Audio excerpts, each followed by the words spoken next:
Jaipur Mumbai express ट्रेनमध्ये are-P-F constable Chetan Singh यानं गोळीबार केला आणि आर-पी-एफच्या एका अधिकाऱ्यासह 3 प्रवाशांचा मृत्यू झाला. हत्याही करण्यात आली.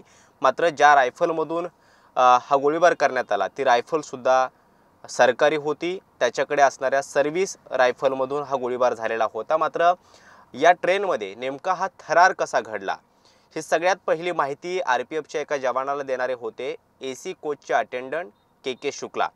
स्वतः के शुक्ला आपल्यासोबत आहेत. नेमकं त्यावेळी काय झालेलं होतं आणि त्यांना घटनेची माहिती कशी मिळाली आणि त्यांनी आर-पी-एफच्या दुसऱ्या जवानाला कसं कळवलं, ज्या जवानानं ही माहिती जी आहे ती चेतन सिंह यांच्या सहकार्यानं कळवलेली होती आणि सगळा प्रकार समोर आलेला होता. आपल्यासोबत स्वतः के शुक्ला आहेत.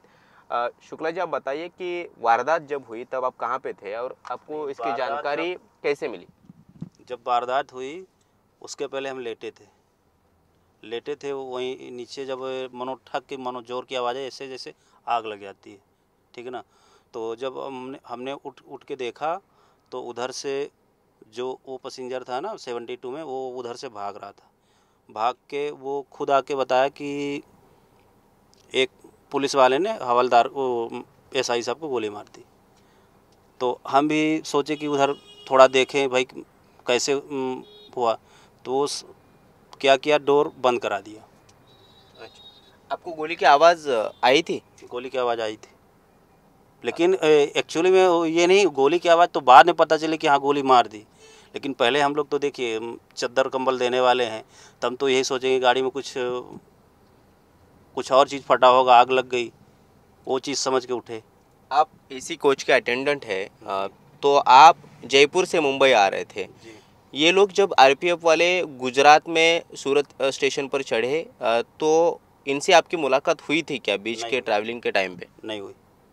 अच्छा, 72 वाले पैसेंजर ने आपको क्या बताया, उसने क्या देखा था और उसके बाद आपने क्या किया था? नहीं, उसने मेरे कुछ नहीं बताया। हाँ। वो जो B6 में पैसेंजर था उसको बताया था, तो B6 के पैसेंजर ने मेरे को बताया। हाँ।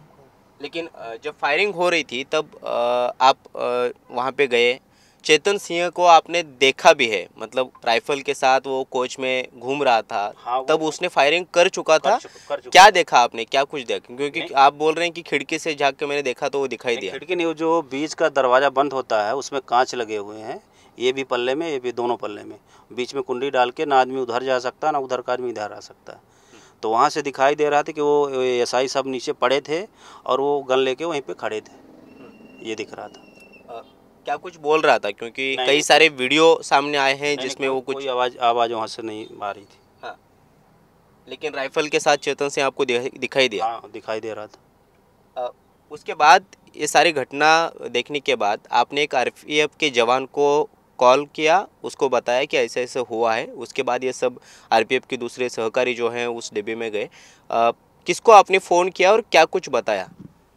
मैं वही जो आरपीएफ के साहब थे उनको फ़ोन लगा के बताया कि ऐसी ऐसी घटना हो गई है, क्योंकि जो स्कोटिंग चलती है अपने मुंबई डिवीज़न की है।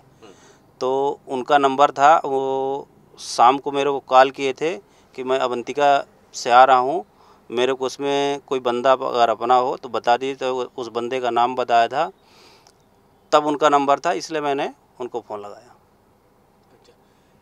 ये सारी घटना होने के बाद चेतन सिंह ट्रेन रुकने के बाद उतर के भागने की कोशिश भी कर रहा था। ये सब आपने देखा क्या? क्योंकि पूरी वारदात होने के बाद सभी पैसेंजर्स घबराए थे। अरे सर, जब बीच का दरवाज़ा बंद है तो ना हम उधर जा सकते हैं ना उधर का आदमी इधर आ सकता है, फिर देखने का कोई सवाल ही नहीं उठता।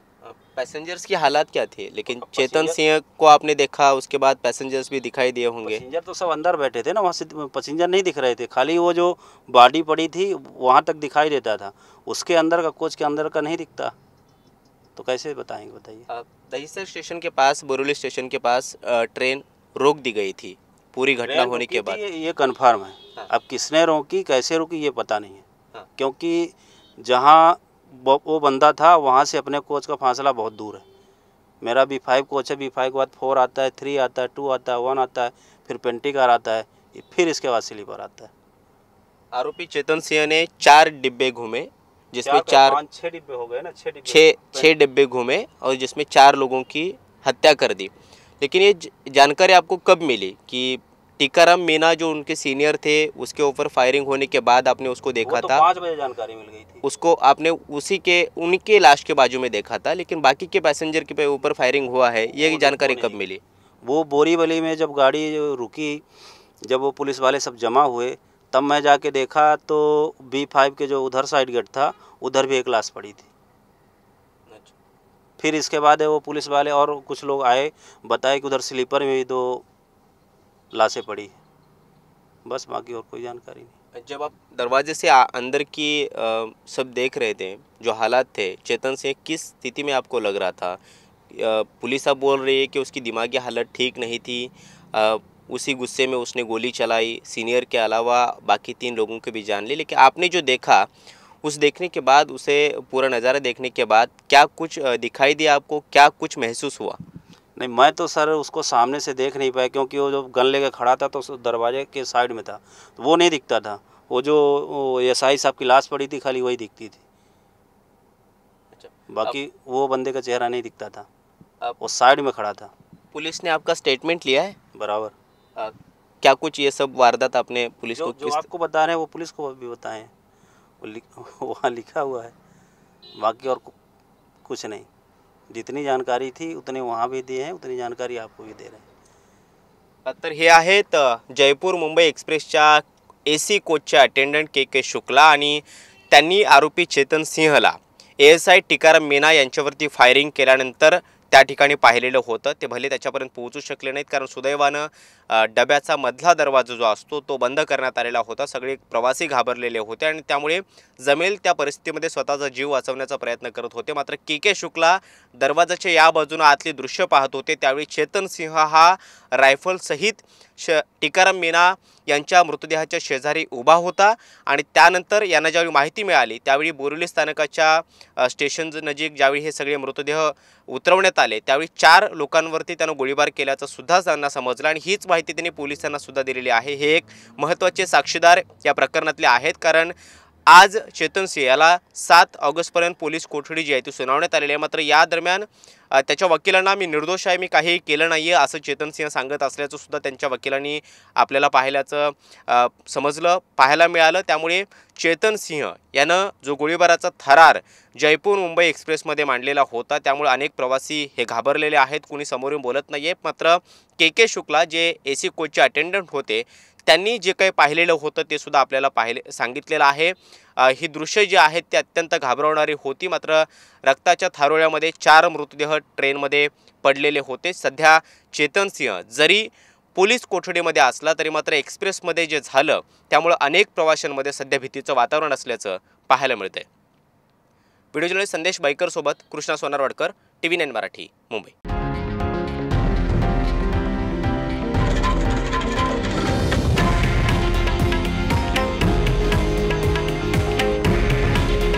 हे आहे देशातील नंबर 1 न्यूज नेटवर्क आणि आपण पाहत आहात TV9 मराठी। काळजी तुमची, हित महाराष्ट्राचं।